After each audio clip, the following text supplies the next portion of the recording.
Olá, povo de Deus, quarta-feira, 27 de dezembro de 2023. São João, apóstolo e evangelista, terceiro dia na oitava de Natal. A nossa reflexão de hoje é a partir de primeira carta de João, de 1 a 4, e o Evangelho de João 20, de 2 a 8. Caríssimos, o que era desde o princípio, o que nós ouvimos, o que vimos com nossos olhos, o que contemplamos e as nossas mãos tocaram da palavra da vida, de fato, a vida manifestou-se. E nós a vimos, e somos testemunhas, e a vós anunciamos a vida eterna, que estava junto do Pai, que se tornou visível para nós. Isso que vimos e ouvimos, nós vos anunciamos, para que estejais em comunhão conosco.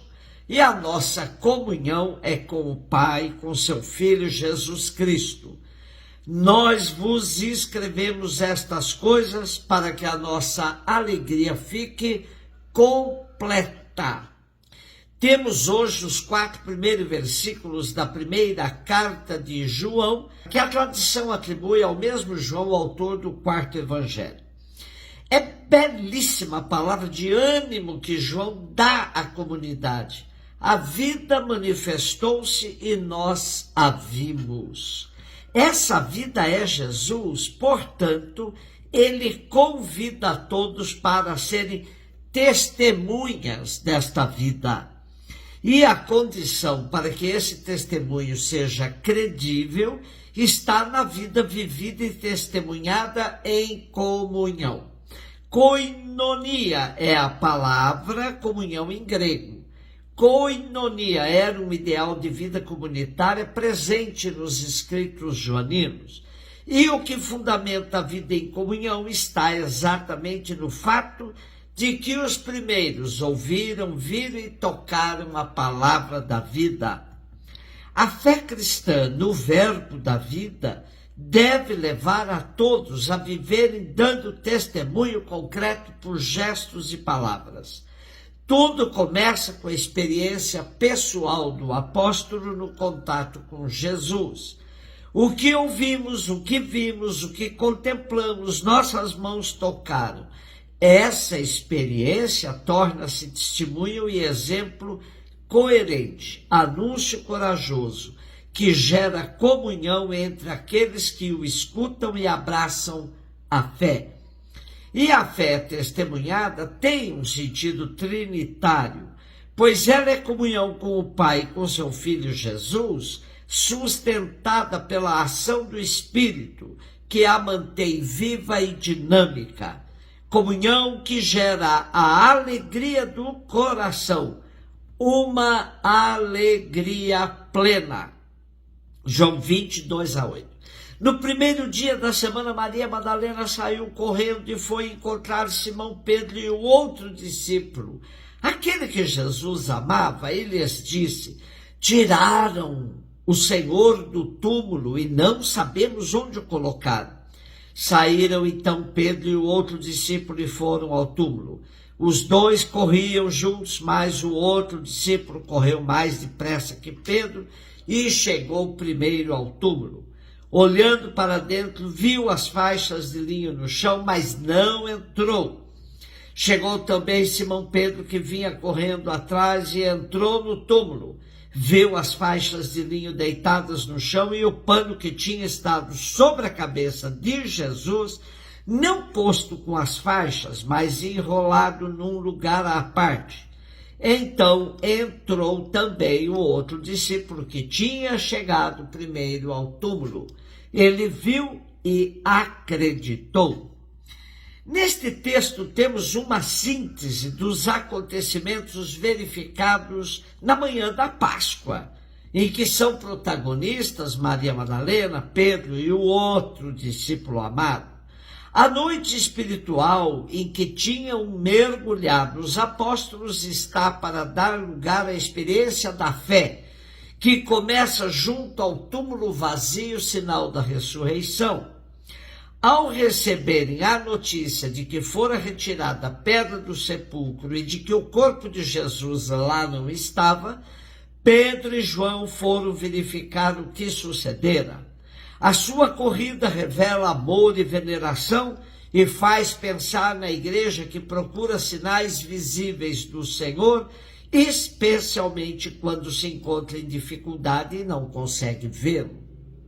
O discípulo amado chega primeiro do que Pedro ao sepulcro, mas é Pedro quem entra primeiro. Depois de observar a ordem das várias coisas que se encontravam no sepulcro, o discípulo amado abre-se à visão da fé, acreditando nos sinais visíveis do Senhor. Viu e acreditou. Ainda não é a fé plena na ressurreição. Isso só acontecerá quando seu espírito se abrir à inteligência das Escrituras, quando vir a pessoa do Senhor ressuscitado e receber o dom do Espírito Santo. Este é um itinerário da fé. Esse texto foi escolhido para celebrarmos o dia de João Evangelista, que foi um personagem fundamental na igreja primitiva. Seu evangelho nos leva a acreditar em Jesus, Messias e Filho de Deus, presente na nossa história. A sua presença descobre-se pela contemplação e pela inteligência da palavra de vida. A vida, na sua realidade mais profunda, é a vida eterna que está junto do Pai e que se manifestou a nós. Jamais contemplaremos suficientemente este mistério de vida que se tornou perceptível para nós em Jesus, Filho de Deus, a vida eterna que estava junto do Pai. João nos faz compreender quanta profundidade se encontra na pessoa do Filho, na sua união com o Pai, na sua comunhão com Ele, na sua encarnação. Como fruto desta contemplação, nos tornamos participantes também desta comunhão divina. A encarnação aconteceu em vista da comunhão. Isto é espantoso. A carne é causa de limitação. Por causa dela estamos no lugar e não em outro.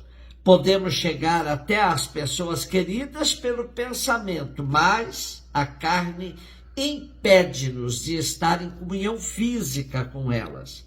O Filho de Deus, ao assumir a nossa carne, tornou-a meio de comunhão com Deus e entre nós. Na Eucaristia, onde a carne de Cristo se põe ao serviço da comunhão, fazemos a comunhão, isto é, recebemos a comunhão com o Pai e a comunhão entre nós. Assim se manifesta a força da vida. A articulação da ressurreição com a encarnação na celebração do dia de João, apóstolo e evangelista, nos leva a mergulhar no mistério pleno do Cristo. Estamos na oitava de Natal, onde o mistério da encarnação ressoa ainda no nosso coração. E refletir nesse contexto sobre a ressurreição nos faz ver que o elo de todos os mistérios cristãos é a vida. A vida que arma a tenda entre nós nos leva a perceber que quem a vive supera todos os limites, até mesmo da morte. Neste contexto entendemos o evangelho de hoje, que nos leva até a Páscoa, revelando a meta alcançada. A vida venceu a morte. O que João viu foi esta vitória da vida manifestada no sepulcro, pelas ligaduras, pelo sudário. O corpo de Cristo já não está no sepulcro porque a vida triunfou. Mas Jesus encarnado está sempre conosco porque a vitória sobre a morte foi alcançada para nós. E uma outra lição que podemos tirar do evangelho de hoje é o respeito pelos carismas, que são muitos na igreja, para bem da mesma comunidade.